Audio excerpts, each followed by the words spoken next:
The Legends of King Arthur. The Death of Merlin. Illustrated by Mike Phillips. Chapter 1. Darkness surrounded him. Coldness seeped into his bones. He shivered. How he came to be there, he didn't know. He couldn't remember anything, no matter how hard he tried. His mind, usually so clear, was foggy. Drawing on his powers, he tried to summon light. Nothing happened. He frowned and tried again, willing the energy to come, drawing it from the earth. A spark gone in an instant, then nothing. What was happening to him? Sighing, he rested his head against the jagged rock at his back, ignoring the way it dug into his skin. That was when he sensed it. Magic. He could feel it in the air. Could taste it like the finest wine Camelot had ever served. Then he heard them, whispered voices. He searched the darkness, but found only shadows. He couldn't tell where the voices were coming from, only that they seemed everywhere at once, near and far. Then, suddenly, one was right by his ear. It was a woman's voice. "Now you are mine," it said. Merlin gasped as he was thrown from the vision, his consciousness hurled back into his body. He stumbled and almost fell as he became aware of his surroundings. The sounds and scents of the forest returned. The whispers of the cave were replaced by a leafy rustle. The coldness became the fading warmth of late afternoon. Merlin reached out and leaned heavily against the nearest tree. Visions, like the one he had just experienced, came upon him without warning, but they hadn't shown his own fate until recently. Lately he saw himself trapped, sometimes frozen in place, sometimes tied to a rock. It was always dark, and he could never see where he was or who was with him. This was the first time he had heard voices. He finally understood other people's anger. It was hard knowing only parts of your future. As a boy, when he had told King Vortigern of the dragons beneath the lake, and many times since then with different people, Merlin had not understood their frustration. Now, given mere glimpses of his own fate, he understood it perfectly. Merlin straightened as a rabbit, obviously spooked, shot out from the undergrowth. It leapt over tree roots before disappearing into the deepening shadows on the other side of the path. Evening was drawing in. He had been away from Camelot for long enough. Merlin's basket was already full, with more than enough plants for his needs. But he loved being amongst the trees, surrounded by nature, and tended to spend longer on these outings than needed. Merlin took a deep, earthy breath before setting off along the path home. A sound stopped him after only a few steps. It sounded like a sob. Following the sound, Merlin came across a woman sitting against an oak tree. "My lady?" Merlin's voice was too loud in the near silence of the forest.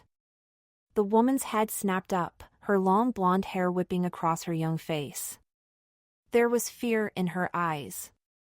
"Do not be afraid, my lady," he murmured, soothingly. "I am here to help." Who are you?" she whimpered. Merlin approached slowly and knelt before her. "My name is Merlin. I am King Arthur's advisor. What happened?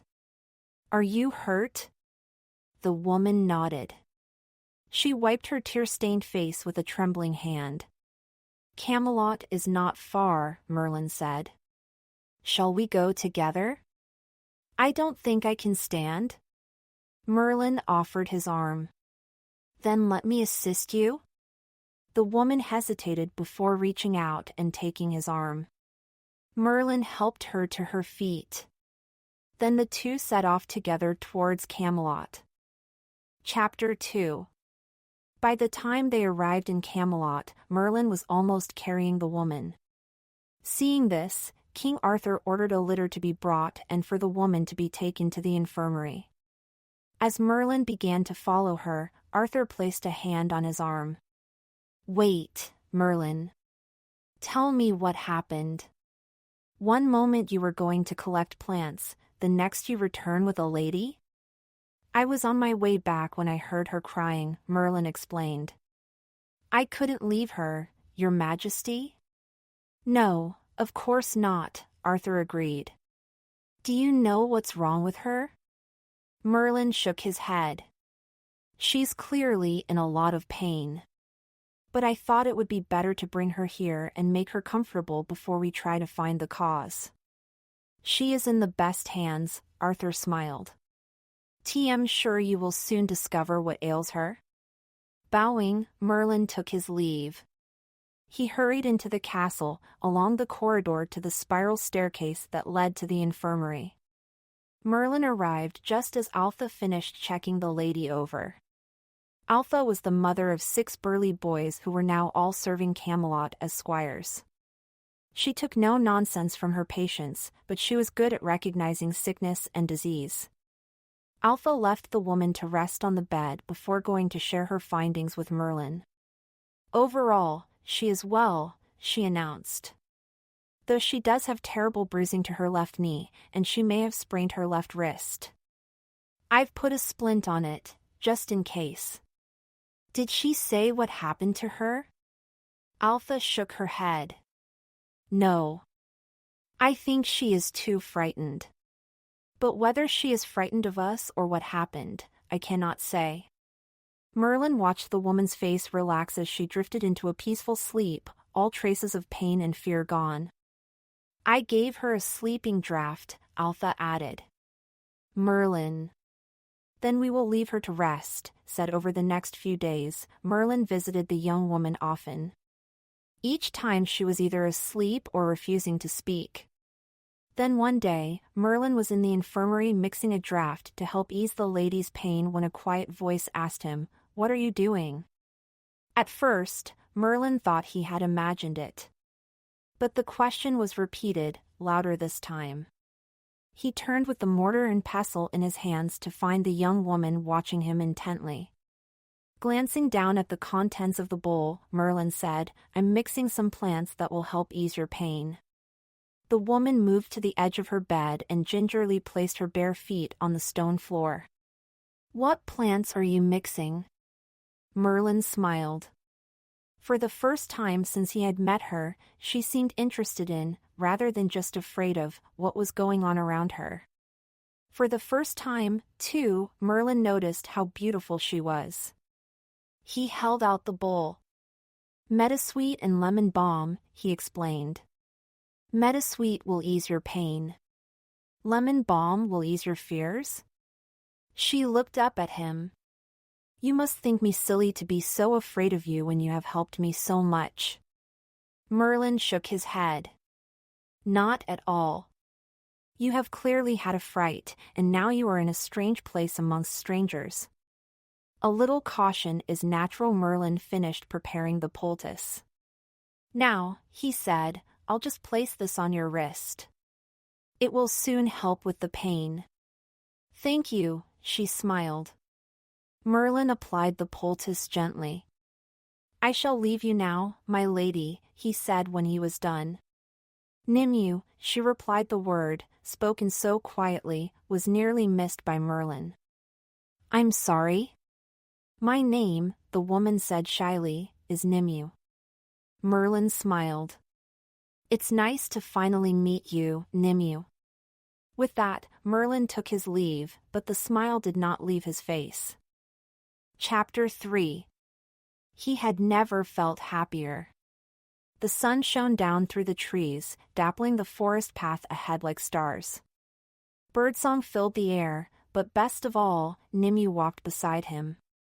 He smiled as he watched her.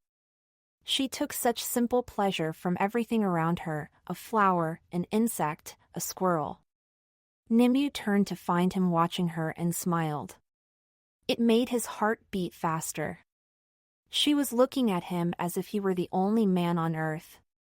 He said something, he scarcely knew what, but it made her laugh. The sound was more beautiful than anything he had ever heard. Suddenly, the path before them darkened. A cloud passed overhead and the first few drops of rain fell. Nimue pulled up her hood and ran ahead to look for shelter. Merlin followed. When they stopped and Nimue took down her hood, she looked different. She was different. Her face shifted and twisted before his eyes until it was no longer fair and full of childlike glee, but dark and angry like the growing storm. Reaching into her robes, Nimue pulled out a dagger.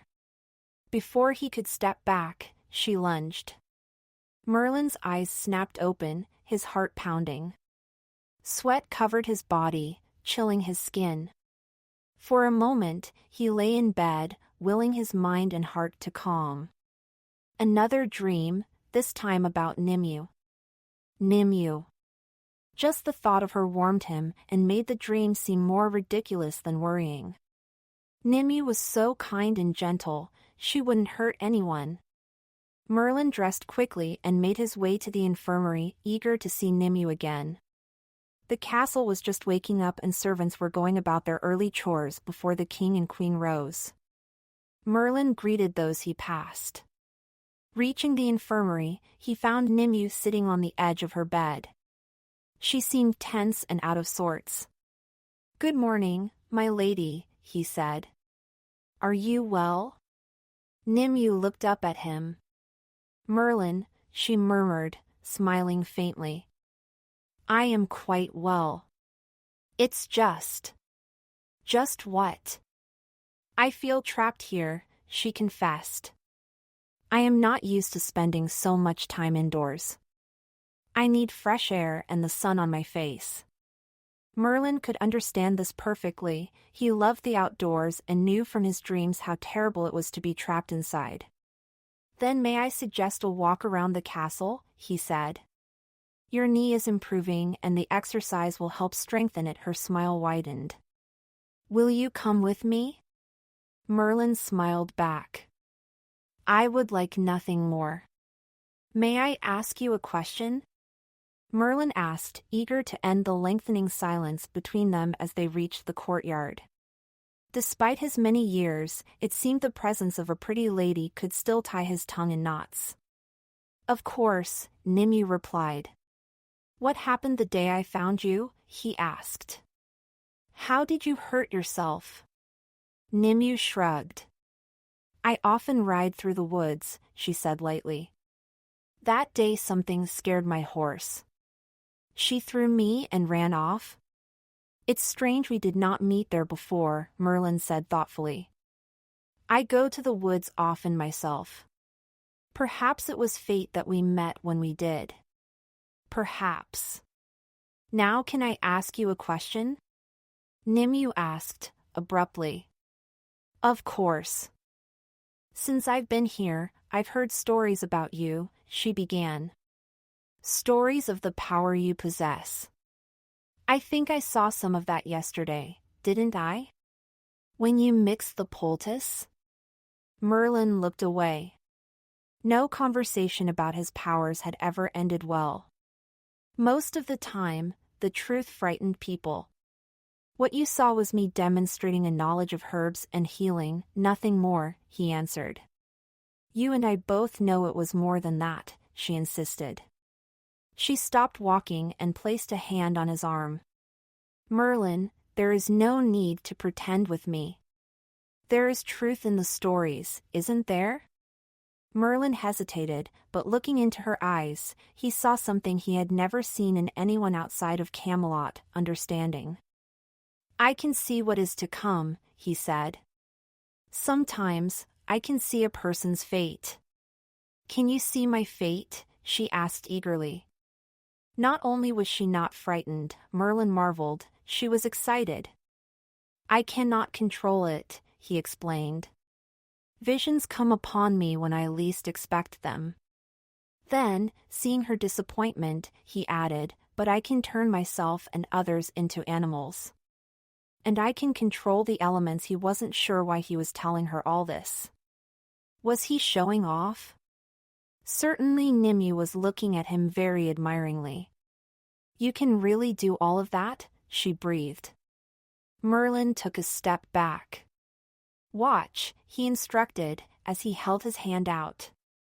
Calling on his power, he felt the heat rise within him until a small ball of fire floated above his palm. Nimue gasped. "Wait," Merlin murmured, turning his power in on itself. The ball of flame became a bird, its wings flapping above his palm. Then, thrusting his hand skyward, he released it into the air. Nimue clapped delightedly. "Show me something else." Merlin laughed. "I think you've had enough excitement for one day. But Nimue, it's time you rested. I will only go if you promise to show me something else another day." Merlin would have done anything she asked, so he nodded. "As you wish." Later that day, Merlin took his seat next to King Arthur in the Great Hall. Arthur turned to him with a knowing look in his eye. "How is your patient?" "She is doing well, Your Majesty." "I am pleased to hear that," the king said. "I saw you in the courtyard with her this morning. You looked happy?" Merlin said nothing. There's nothing like the love of a good woman to make a man smile, is there? As he spoke, Arthur reached for Guinevere's hand.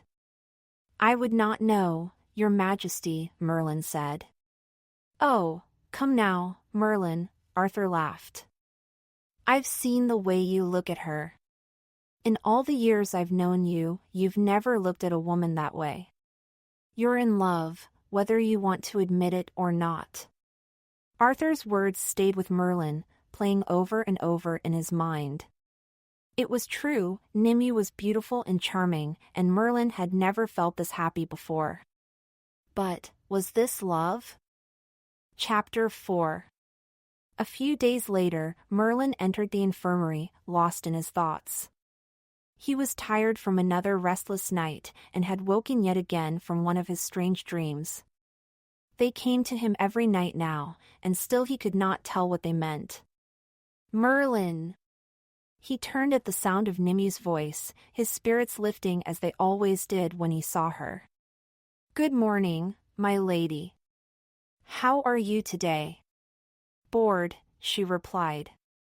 "Why haven't you visited me these last few days?" "King Arthur needed my counsel. But I am here now." Nimue's eyes shone with excitement. "I was wondering if you had forgotten your promise." "My promise?" "To show me more of your powers," she reminded him. "You haven't forgotten, have you?" Merlin shook his head. "Of course not. What would you like to see?" At Merlin's command, the water horse reared up, kicking its forelegs before leaping and landing in midair above the river. Sunlight reflected off its rippling muscles, creating a rainbow of light as it frolicked. Merlin waved his hand and the water fell back into the river. "That was beautiful!" Nimue exclaimed. "When did you discover that you could control fire and water?" Merlin smiled. "It was no discovery. It has taken many years of practice. I studied with the Druids of Avalon. Have you heard of them?" Nimue shook her head. "Megan, my teacher, took me there as a boy. He taught me all I know." "Were you born with these powers?" Merlin avoided her eyes as he answered. "My father was a demon." "A demon?" she whispered. Hearing the fear in her voice, Merlin turned to her. "I am not a demon, Nimue." "But you are a half-demon," she reminded him. "True, but I have only ever used my powers for good. When I was a child, I had to choose between following the light or the dark. I chose the light. Others with magical abilities did not." Merlin's thoughts were on one other in particular, Arthur's youngest half-sister, Morgan Le Fay.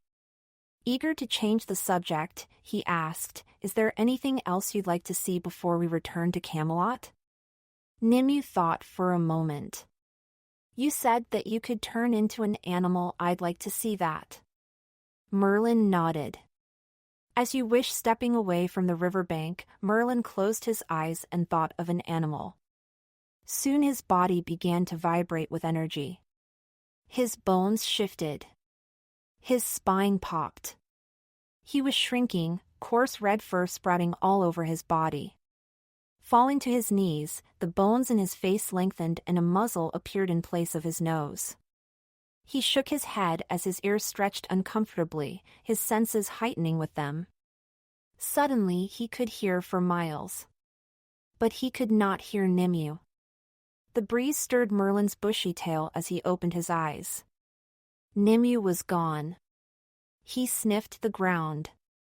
Her scent was still there, leading off into the trees. Quickly, Merlin transformed back from a fox into a man. He found Nimue leaning against a tree, sobbing quietly. His stomach clenched at the sound. Nimue? She jumped at the sound of his voice. Nimue, please. Merlin took another step towards her. Don't come any closer, she cried, backing away. You were. What did you do? What you asked me to, he said. I should have prepared you for the change. I'm sorry. Nimue wiped her eyes. You looked so. She sniffed. Did it hurt? It did at first, but no longer. It scared me, she admitted quietly. Sorry. Nimue smiled shakily. And I'm sorry for running away. Perhaps. Merlin watched the uncertainty return to her face. Perhaps what? He asked. Perhaps, if I understood your powers better. What do you mean? But she was already shaking her head. It's nothing. It's foolish this time. When Merlin approached her, Nimue did not shy away. Tell me, he urged her. Could you? She hesitated. Would you teach me what you know? It was so unexpected that Merlin almost laughed. But if knowing more about his powers would make her less fearful of him, then he already knew his answer. Chapter 5. Days turned to weeks and weeks to months as Merlin began his lessons with Nimue. It was clear from the start that she was a very driven and determined student. She listened closely to his instructions, asked questions where necessary, and sometimes even made notes on scraps of parchment. Merlin took pride in the speed of her progress. Glancing at the pot brewing in the hearth one day, Merlin announced, I think we can take it off the heat now. Leaping to her feet, Nimue picked up a cloth. After wrapping it several times around the handle, she lifted the iron pot from the hook and moved it onto the work table. Now, can you remember what I told you to do next? Merlin asked. I need to add the ground campaign, she recited, reaching for the glass jar containing the ground plant. She consulted her notes before adding the required amount to the pot and mixing it. Once it had cooled, Merlin announced, I think it's ready to take to the patient. They left the infirmary, making their way through Camelot and out into the courtyard, towards the stables where their patient waited. Entering the stables, they made their way to Hanggroan, one of King Arthur's horses. Hanggroan was a huge, majestic stallion, but a few days ago he had developed a skin irritation on his back and was now looking rather forlorn. Arthur was already in the stable. After greeting Nimue, the king turned to Merlin. I think it's getting worse. Stepping closer to Hanggroan, Merlin inspected the area carefully. He could feel Nimue standing close by, watching his every move. The horse flinched when Merlin touched his back gently. The skin is still rough and hot to the touch, Your Majesty, Merlin said. But I do not think it's worse. Merlin turned to Nimue and nodded. She immediately began to prepare the poultice. This poultice will help. We will apply this 3 times a day. In a few days Hanggroan should be back to his old self. Arthur breathed a sigh of relief. Thank you, my friend. You seem quiet, Nimue, Merlin observed on their way back to the infirmary. Is everything all right? Nimue sighed. I'm bored. Bored? With Camelot? With me? Merlin couldn't hide his disappointment. Bored of making potions, she exclaimed. I want to know more. What do you mean? Nimue turned to him. I want to know what you experience when you change into an animal, she said. But I thought it scared you. It did, but I can't stop thinking about that day. There is a part of me that wants to experience it for myself. Can you understand? I can. Then will you show me? As usual, Merlin agreed. Come with me, he said. The clearing was quiet and secluded. TM scared, Merlin said Nimue. Don't worry, Merlin reassured her. I will make it as painless as possible. Thank you. Now, which animal would you like to become? Nimue thought for a moment. I've always wanted to fly, she admitted. A bird, then, Merlin said. Close your eyes and relax. Once Nimue's eyes were closed, Merlin raised his arms and pictured a raven in his mind's eye. He imagined everything, from the creature's black marble eyes to its obsidian feathers. Nimue began to change, shrinking and erupting in magnificent, iridescent feathers. Her arms twitched and became wings. Finally she released an ear-splitting cry, flapping and hopping in her new form. Merlin watched as her bird instincts took over and she leapt into the air. She released another cry as she rose higher and higher. Suddenly, Merlin was beside her, now a raven as well. They flew together, looking down first over the woods and then over Camelot, all the way to the next village and beyond, across fields to the sea and back again. Merlin could feel Nimue's joy as she flew ahead of him, diving steeply before rising at the last moment. Merlin had angled his wings to join her on the next dive, when a sharp, searing pain pierced his head. He cried out, his vision blurring, his wings forgotten. He fell from the sky like a stone. Chapter 6. Slowly, Merlin became aware of a frantic squawking. He opened his eyes to find a raven hopping over him where he lay in a field. He had managed to transform himself back into his human form and slow his descent before he landed, but he had forgotten about Nimue. Sitting up, he whispered a spell. You're alive, she cried happily, back in her own form. When I saw you fall, I feared the worst. What happened? I don't know. But that was a lie. Merlin knew exactly what had happened. He'd had another vision. Only this time it had been more detailed, more revealing. We must return to Camelot, he announced, getting to his feet. But are you well enough? Perfectly well, he insisted. And I have a matter of great importance to discuss with the king. Merlin approached King Arthur's receiving room with a heavy heart. Nimue had begged to accompany him, but for once he had refused her. He needed to speak to Arthur alone. The guard stepped aside, nodding a greeting as they opened the door. Arthur was inside looking at some papers. Your Majesty, may I speak to you? Of course, Arthur said. What's the matter? You look like you've seen a ghost. Your Majesty, I have grave news, Merlin said. What news? The time has come for me to leave Camelot. What? Arthur demanded, leaping from his chair. You can't leave. I'm afraid I have to. My time here is drawing to a close. I must leave to sleep my long sleep.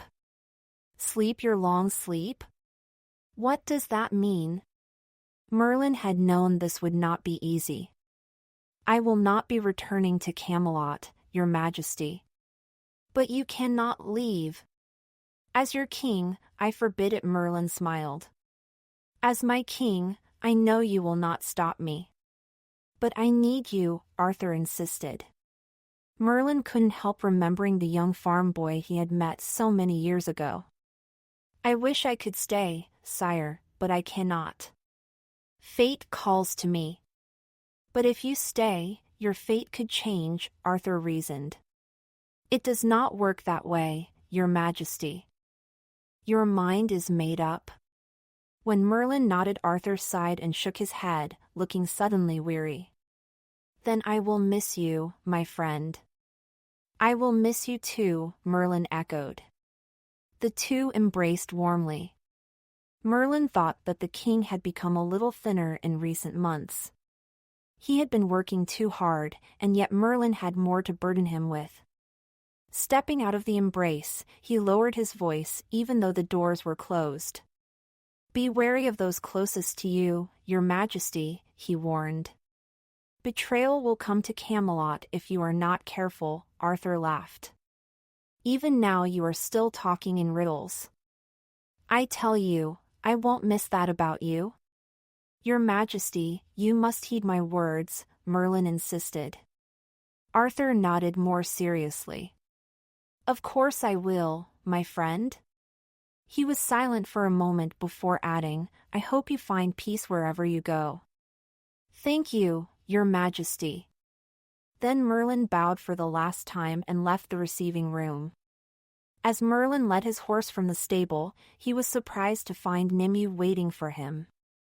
Where are you going? She demanded. Tam leaving Camelot, why? It is hard for me to explain. My fate lies far from here. Then let me come with you? I cannot. Where I am going, I don't know what will happen. Nimue began to cry. But I don't want to say goodbye. You would do well to stay here, Merlin said. After your efforts with Hanggrown, there is no doubt that King Arthur would let you. But I don't want to stay here without you, she insisted. I love you. Merlin stared at her, unable to believe what he was hearing. Without warning, Nimue kissed him. Please take me with you, she begged. Do you understand what leaving with me would mean? He asked, when he was capable of speech. I don't know where I am going or how long I will be without shelter. Nimue took his hands in hers. It doesn't matter so long as we have each other again. Merlin was struck speechless. Nimue smiled. Is that a yes? Of course it was. Chapter 7.